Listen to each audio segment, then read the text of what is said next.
అదే నమస్కారం. మార్నింగ్గా నిన్న వీడియో ఇచ్చాను కదా, సూర్య మన గజియాబాద్ దగ్గర చంపినవాడు అసబ్బ అనేవాడు. అసబ్బ అనేవాడిని అసబ్బా కసబ్బా వాడిని ఎన్కౌంటర్ చేశారు కదా. ఇక్కడండి సూర్య అనబడే వాళ్ళ ఫ్రెండ్ని పట్టకెళ్ళి బక్రీద్ రోజు మేకను బలి ఇవ్వటం చూపిస్తామని చెప్పి అతన్ని బలిచ్చారు అల్లాకి. అదేమంటే ఇప్పుడు ట్విస్ట్ బయటకు వచ్చింది కదా, పెంపకం ఏరా నాయన, ఘోరాతి ఘోరమైన పెంపకం. మదర్సాలలో పిల్లలకి ఏటి నెట్టకోయాలని చెప్తున్నా ప్రపంచమంతా ఇస్లాం రాజ్యమే ఉండాలని మరి మన దగ్గర చెప్తున్నా నాకు తెలియదు, కానీ నార్త్ ఇండియా సైడ్ నుంచి చాలా వరకు వైరల్ అయ్యే వీడియోలు నేను చూస్తూ ఉంటాయి కదా. మరి ఎందుకు అంత ఘోరంగా చెప్తారో నాకు అర్థం కాదు. భారతదేశంలో ఉంటూ ఈ ముందు భారతదేశం ఫస్ట్ అని చెప్పాల్సింది పోయి అసలు ఇదేంటి?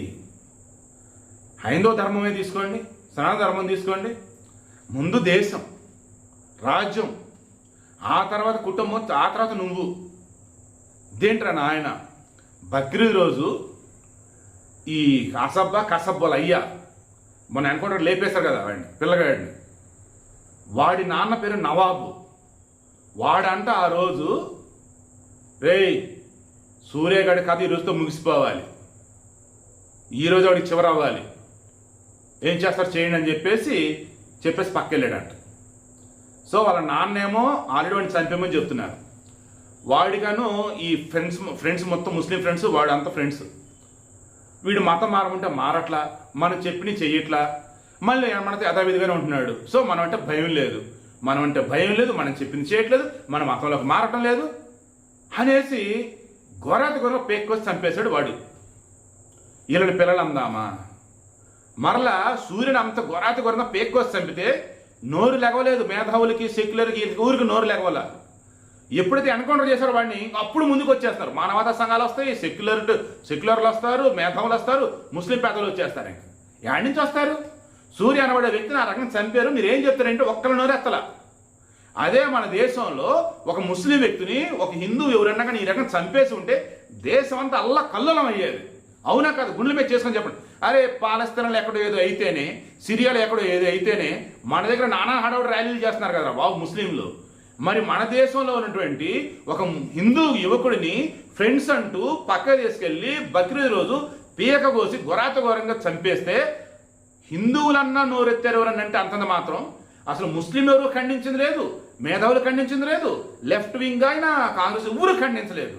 తీరా ఎప్పుడైతే వాటి ఎన్కౌంటర్ లేపేశారో అలా చంపుతారు ఎన్కౌంటర్ అంటూ ముందుకు వచ్చేసారు. మనుషులని అసలు తీరా ఇప్పుడు విచారణ తెలిసింది ఏంటిది? దొరికున్నారు. వాటితో పాటు ఆ రోజు ఎవరైతే వాళ్ళు పట్టుకుంటే సార్ వాళ్ళ నాన్నే సార్ ఇదంతా చెప్పిందన్నారు. వాళ్ళ నాన్న పట్టుకుంటే అవును నేనే చెప్పాను అన్నాడు. ఏం చేయాలండి వీళ్ళని?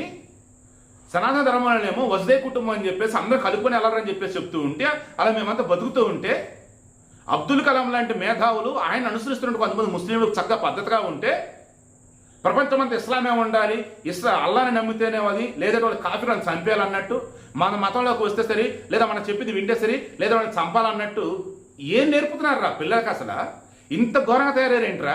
అరే పాకిస్తాన్ మనం రమ్మన్నాడు రా, వెళ్ళండి రా. ఇండియాలో ఉంటున్న ముస్లింలను ఇబ్బంది పడుతూ ఉంటే పాకిస్తాన్ రండి అన్నాడు. వాళ్ళు అడుగుతున్నారు, అడుకునేది మీకు కూడా పెడతారు, వెళ్ళండి. ఇండియాలో ఉంటే భారతీయ ముస్లిం లాగా బతకండి. భారతీయ ముస్లింలు అంటే ఎవరు?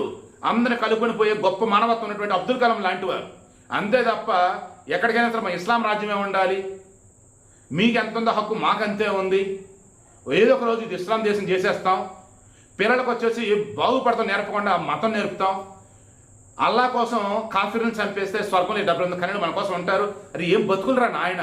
పసి పిల్లలు రా వాళ్ళని కూడా మీ మతాన్ని బలి చేస్తారా? నిన్న కదా అన్నాను, హిందువులేమో మానవత్వం నేర్పుతుంటే ముస్లింలు కొంతమంది మతోన్మాదం నేర్పుతున్నారన్న. ఎగ్జాక్ట్గా అదే కదా నిజం.